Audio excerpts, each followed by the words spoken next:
The champagne bubbles caught the light like tiny diamonds, but all I could taste was humiliation. I stood there in my borrowed dress, a navy blue number my sister had insisted would make me look like executive material, watching Richard Blackstone command the room like he owned not just the company, but everyone in it.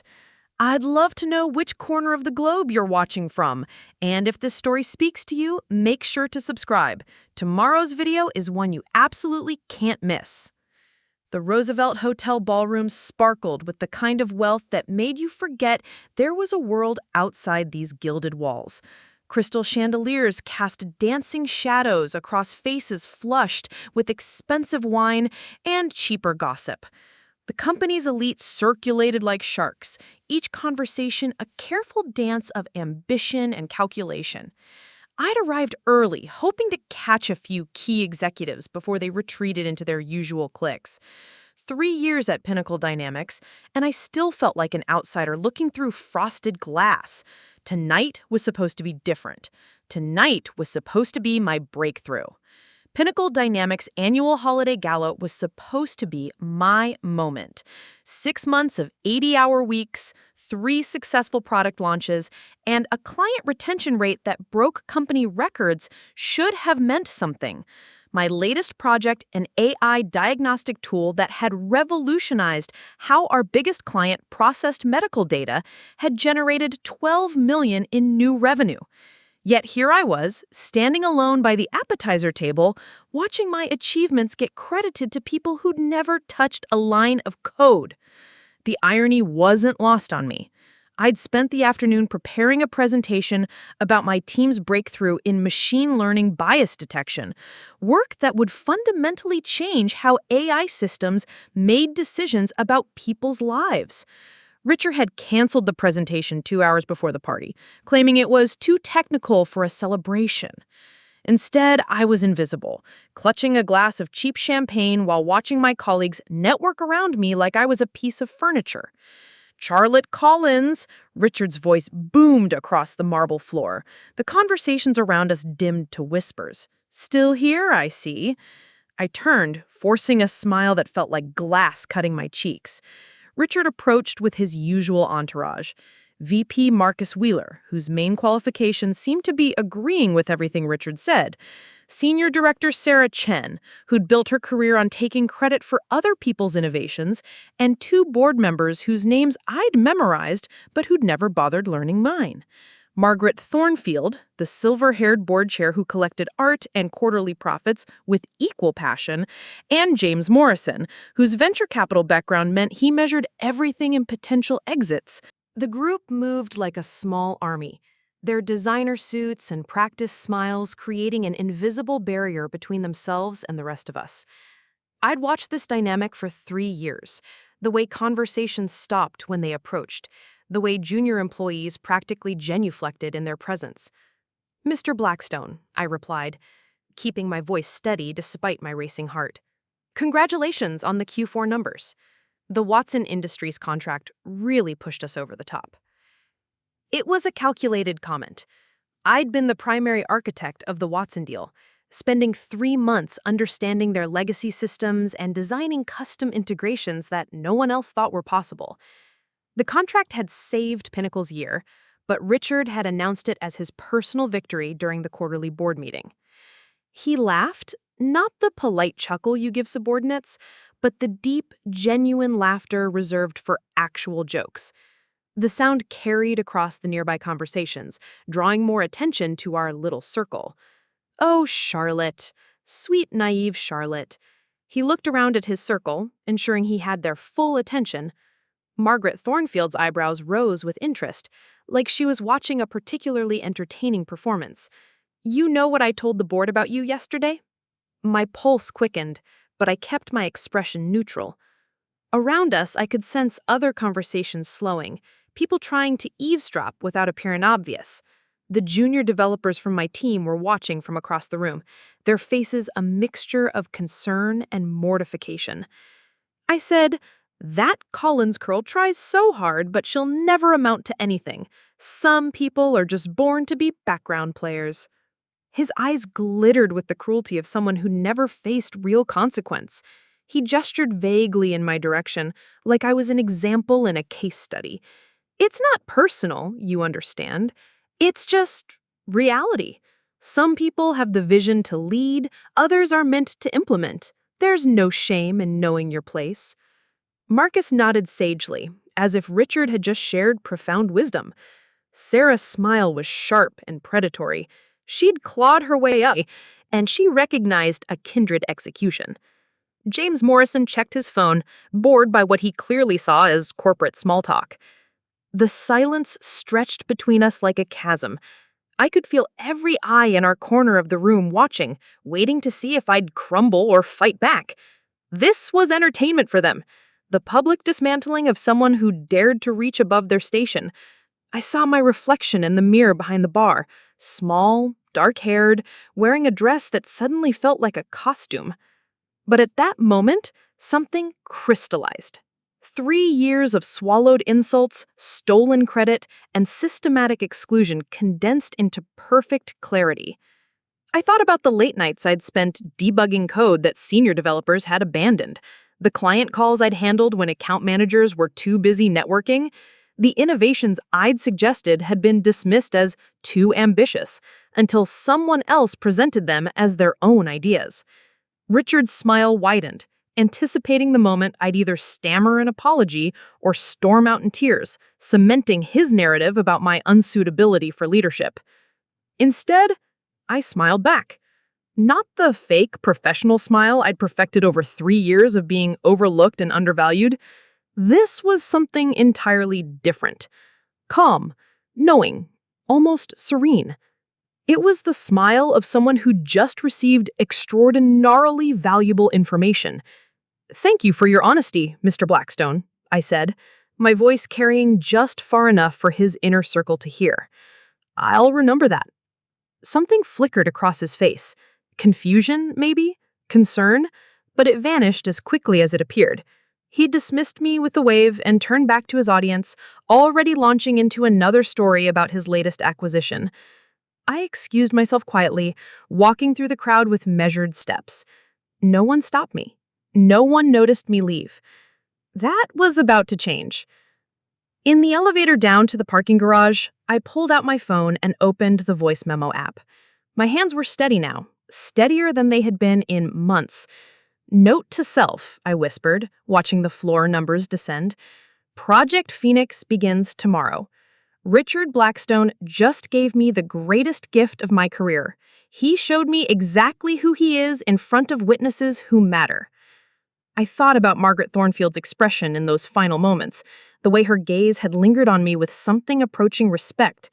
Board members didn't survive by backing losing horses, and Richard had just revealed himself to be remarkably stupid. The elevator doors opened with a soft chime, and Charlotte Collins, the background player, the girl who would never amount to anything, stepped into the underground garage. The air was cold and sharp, cutting through the warmth of the hotel like a blade. By Monday morning, she would be someone entirely different. But tonight, for the first time in 3 years, she knew exactly who she was meant to become. My apartment looked like a war room by Sunday evening. Every surface was covered in documents, printouts, and legal pads filled with my cramped handwriting. The coffee table held 3 laptops, 2 external monitors, and enough energy drinks to power a small city. My cat, Tesla, had retreated to the bedroom, occasionally peering out with judgmental green eyes at the chaos I'd created. I hadn't slept since the party. Sleep was for people who weren't about to redesign their entire existence. The first discovery came at 3 a.m. Saturday, buried in a folder I'd downloaded from the company server months ago, a routine backup that had become my personal insurance policy. Pinnacle's flagship AI platform, the one generating 60% of company revenue, had a fatal flaw in its core algorithm. A bias amplification bug that didn't just perpetuate existing discrimination, it actively learned to make it worse. I knew because I'd written the original diagnostic that flagged it 8 months ago. The 47-page report had taken me 3 weeks to compile, complete with proposed solutions and implementation timelines. Richard had buried it, calling my findings unnecessarily alarmist and potentially damaging to client confidence. But I'd kept copies. I always kept copies. The algorithm was making decisions about loan approvals, job applications, and medical treatments based on corrupted datasets that systematically excluded minorities and women. It wasn't just unethical, it was illegal under 3 different federal regulations. The liability exposure was massive, the kind of thing that didn't just hurt stock prices, but triggered congressional hearings. I'd tried to fix it through proper channels. I'd escalated to Marcus, to Sarah, even tried to book time with Margaret during her quarterly board visits. Each time I'd been told that my concerns were noted and would be taken under advisement. Translation, shut up and get back to work. The second breakthrough arrived via encrypted email Sunday morning while I was cross-referencing client contracts with system vulnerability reports. Dr. Elena Vasquez, former Pinnacle CTO, who'd been restructured out 6 months earlier, had been watching the company from the outside. Her message was brief but loaded. Heard about Friday night? Coffee? I have a proposition that might interest you. I stared at the message for a full minute. Elena had been Richard's biggest threat before her departure. Brilliant, ethical, and completely unwilling to compromise on safety standards. Her exit had been sudden and messy, officially described as pursuing new opportunities, but everyone knew she'd been forced out for refusing to sign off on the biased algorithm deployment.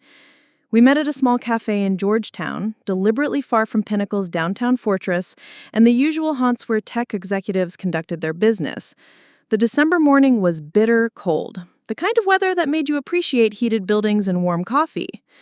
Elena looked tired but focused, her silver hair pulled back in a practical bun that made her dark eyes seem larger. She wore a simple black turtleneck and jeans, the uniform of someone who no longer had to perform executive theater for board meetings and investor presentations. She did the same thing to me, she said without preamble, stirring her espresso with mechanical precision. Public humiliation disguised as honest feedback. The board ate it up. I leaned forward. What did you do? She waited, she planned, she documented. Her smile was sharp as surgical steel.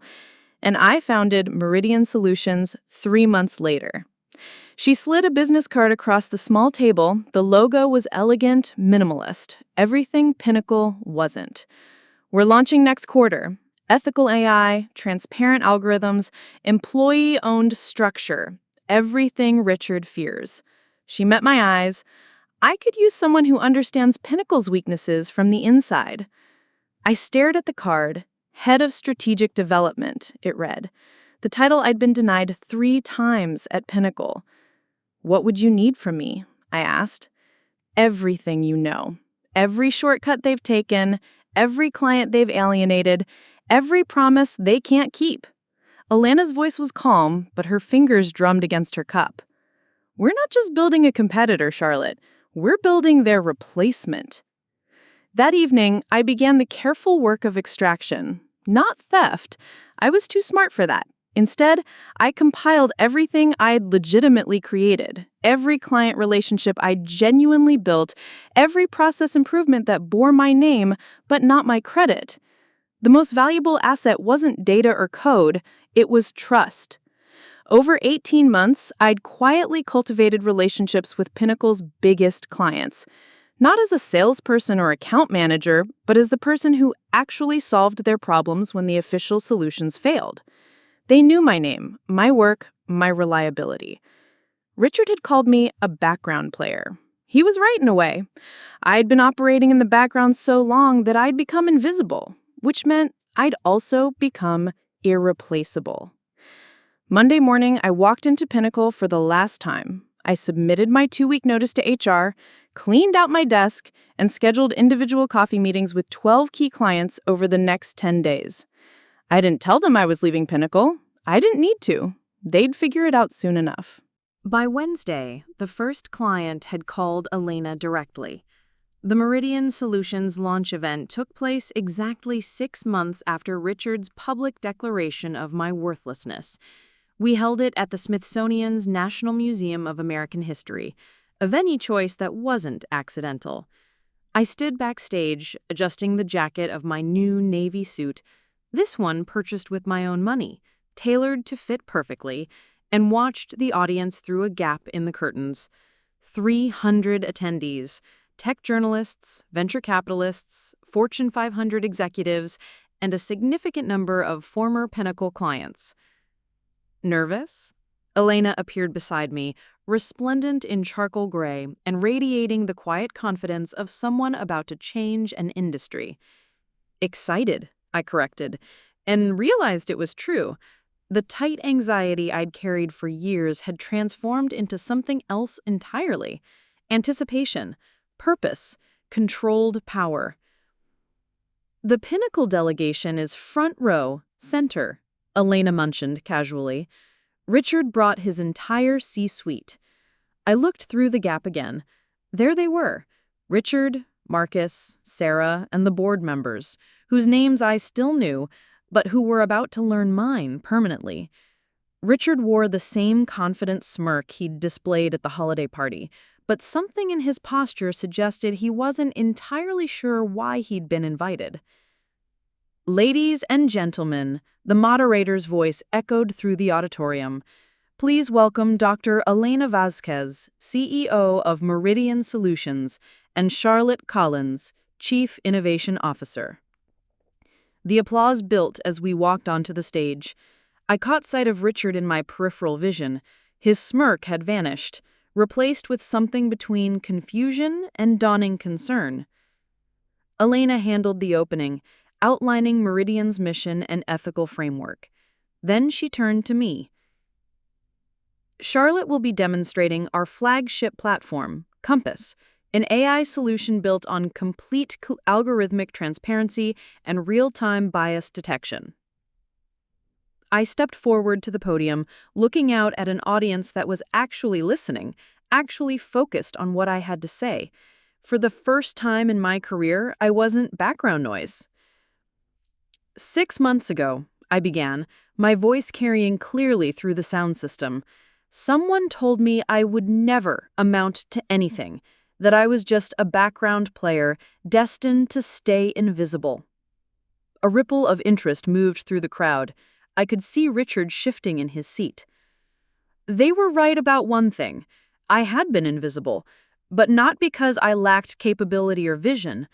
I was invisible because I was working in an environment that deliberately obscured genuine innovation in favor of flashy presentations and hollow promises.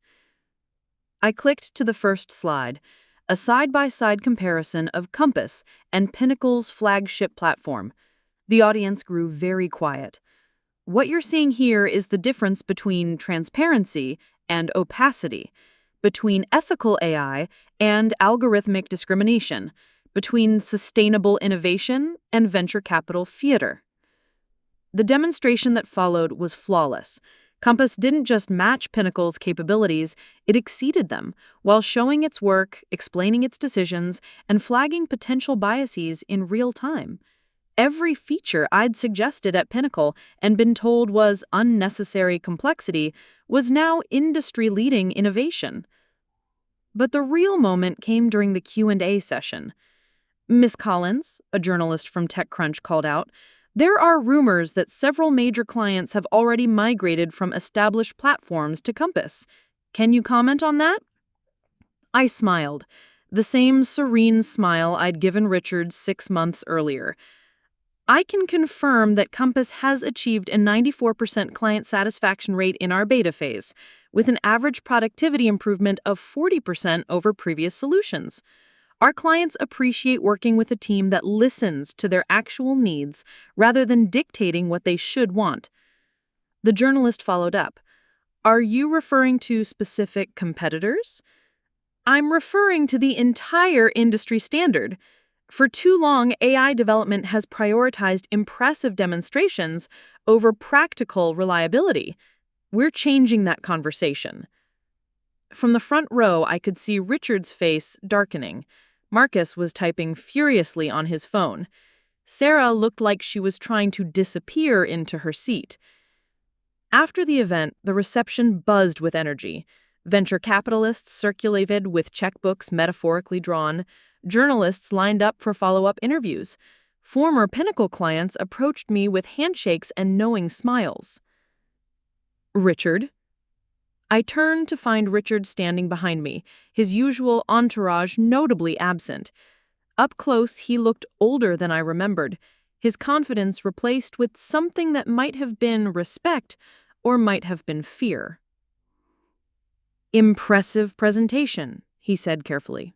"Have any of you ever heard of Meridian Solutions?" I asked casually during our Thursday team meeting. David Chen, a 25-year-old machine learning specialist who'd been growing increasingly frustrated with Pinnacle's direction, looked up from his laptop. "Elena Vasquez's new company? I've been following their research papers. Their approach to algorithmic transparency is revolutionary." "Revolutionary how?" I asked, though I already knew the answer. "They're building AI systems that can explain their decision-making in real time," said Maria Santos, another team member who'd been vocal about her concerns regarding our bias detection protocols. "Complete algorithmic accountability. It's everything we should be doing here but aren't." I nodded thoughtfully. Interesting. I wonder what it would be like to work somewhere that actually prioritized ethical development over quarterly earnings. The conversation that followed was careful, coded, but unmistakably clear. My team was ready for change. They just needed someone to show them the door. By Wednesday, Elena and I were meeting twice daily, once for coffee, once for secure video calls using encrypted channels. She'd assembled a team of 8 former Pinnacle employees, all casualties of Richard's restructuring initiatives. Each brought specific expertise and, more importantly, specific grievances. "The thing about Richard," Elena explained during one of our evening calls, "is that he's fundamentally short-sighted. He sees threats and eliminates them, but he never considers that those threats might regroup elsewhere." She shared her screen, showing me Meridian's organizational chart. "Look at this talent pool. Our head of security is Amanda Torres. Remember her? Richard fired her for refusing to implement backdoors in the client systems. Our lead algorithm designer is Patrick Kim, who got forced out for questioning the bias amplification protocols. Our compliance officer is Rebecca Martinez. She lasted exactly 3 months at Pinnacle before Richard decided her ethics reviews were slowing down development." I studied the names, recognizing each one. These weren't just skilled professionals. They were the conscience of Pinnacle's technical operations, systematically removed because they'd asked inconvenient questions. "What's our timeline?" I asked. "Product launch in 10 weeks. We've got working prototypes for everything, the advantage of hiring people who already understand the technology intimately." Elena's smile was sharp with anticipation. "But we need clients. That's where you come in." Thursday evening, I began what I euphemistically called relationship maintenance with Pinnacle's major clients. These were people I'd worked with directly, solved problems for, built trust with over months of reliable service. They knew my voice, my approach, my ability to deliver solutions when the official channels failed. My first call was to Dr. Jennifer Walsh at Northeastern Medical Systems, our largest healthcare client. Jennifer had been dealing with persistent problems in Pinnacle's diagnostic AI, false positives that were causing unnecessary patient anxiety and resource allocation issues. "Charlotte!" Her voice brightened immediately when I identified myself. "Please tell me you're calling with a solution to these sensitivity calibration problems. My department heads are ready to revolt." "Actually, I'm calling to let you know I'm transitioning to a new position, but I wanted to make sure you have my direct contact information for any future consulting needs." There was a pause. "You're leaving Pinnacle?" "I'm joining an organization that's more aligned with my approach to ethical AI development. But I remember your sensitivity calibration issue. Have you considered that the problem might be fundamental to how the bias correction algorithms were implemented?" "What do you mean?" "The diagnostic AI isn't just producing false positives randomly. It's systematically overweighting certain demographic indicators because the training data wasn't properly curated. It's not a calibration issue, it's an architecture issue. Another pause, longer this time. And I suppose this new organization of yours has solutions to architecture issues? We specialize in transparent, accountable AI systems. We can show you exactly how our algorithms make decisions in real time with full bias detection and correction protocols. Send me information, she said immediately. Lots of information. Similar conversations followed with representatives from Global Financial Services, Apex Manufacturing, and Quantum Research Labs. Each client had been struggling with problems that Pinnacle's standard support couldn't solve, problems that stemmed from the fundamental flaws I'd been documenting for months. Friday night, I compiled everything into what I called the Pinnacle Files, a comprehensive dossier of technical problems, ethical violations, and management failures. But this wasn't just an academic exercise. Each documented problem was paired with a solution that Meridian's platform could provide. The bias amplification bug? Meridian's transparency protocols would make it impossible to hide. The data security vulnerabilities that Amanda Torres had been fired for identifying? Meridian's architecture was built around zero-trust security principles. The algorithmic accountability issues that Rebecca Martinez had tried to address? Meridian systems provided real-time audit trails for every decision.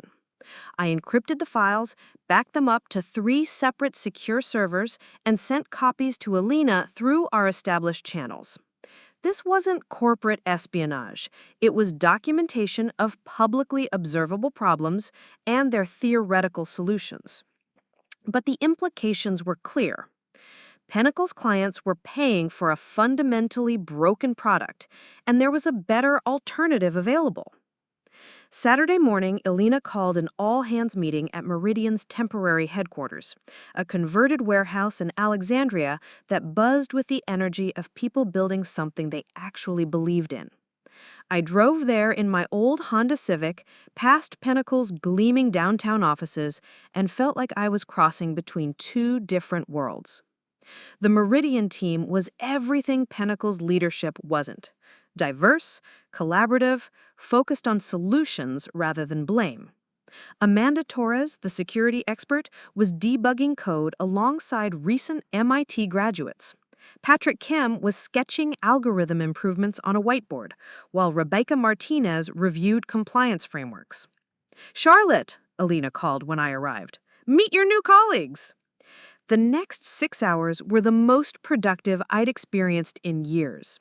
We reviewed client needs, mapped competitive advantages, and planned a launch strategy that would position Meridian not just as an alternative to Pinnacle, but as the next evolution of ethical AI development. "Here's what I don't understand," said Patrick during one of our brainstorming sessions. "Richard has smart people working for him. Why isn't anyone pointing out these obvious problems?" "They are," I replied. "They're just not listening to them. Or they're forcing out the people who ask uncomfortable questions." Amanda nodded grimly. "I tried for 18 months to get them to take security seriously. Every report I filed disappeared into management review hell. Every recommendation I made got labeled as too expensive or unnecessarily complex." "That's our advantage," Alina said. "We're not trying to retrofit ethics onto a broken system. We're building ethics into the foundation." By evening, we had a plan. More importantly, we had a timeline. In 8 weeks, we would launch with 3 flagship clients already committed. In 12 weeks, we would demonstrate capabilities that Pinnacle couldn't match. In 16 weeks, we would own the ethical AI market. I drove home that night feeling something I hadn't experienced in years. Optimism backed by concrete plans and competent allies. Monday arrived with an unexpected email in my Pinnacle inbox. Margaret Thornfield wanted to schedule a one-on-one meeting to discuss my career development and future opportunities within the organization. I stared at the message for several minutes, trying to decode its implications. Board chairs typically didn't engage in individual career counseling with mid-level employees. This was either a trap or an opportunity, possibly both. I replied professionally, suggesting a Tuesday afternoon meeting at her convenience. Her response came back within 10 minutes. 2 p.m. in the executive conference room. Looking forward to our conversation. That evening, I called Elena to discuss the development. She's making a move, Elena said immediately. Margaret Thornfield is too smart to ignore what happened at the party. She saw Richard expose himself as a liability, and now she's exploring her options. You think she knows about Meridian? I think she knows about everything. Board chairs don't survive by being uninformed. The question is whether she's trying to recruit you back into Pinnacle's fold or whether she's positioning herself for what comes next. I considered this. Either way, it's an opportunity to gather intelligence. Be careful, Elena warned. Margaret Thornfield didn't become one of the most powerful people in tech by being naive. If she's making direct contact, she has a specific agenda. Tuesday afternoon couldn't come fast enough.